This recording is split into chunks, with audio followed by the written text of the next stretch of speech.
Esselamu aleyküm. Şuvat hormatly savarmanat atayıcın mazarına geldim.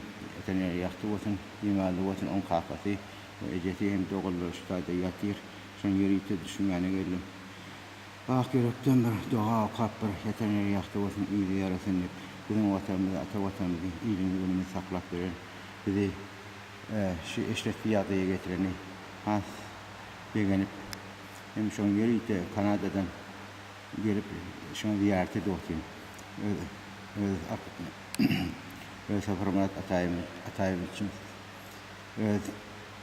tutman maşımız, ata vatanımız iyiliğini günün tanıklarım, rahatçılığı öne sürüyen arkadaşımıza şofratlı at veresin geliyor. Yeten yeriniz yaktı olsun, imanlı olsun, iyi yarasın. Arkadaşlar, sizin arkanız öyle ata vatanım, rahat yaşa vatır. Yerbenim doğan anlaşım, hoşarlım. Yeten yeriniz yaktı olsun. Neçe dua okuydan size ağzı etiyor. Neçe ayet okuydan size ağzı etiyor.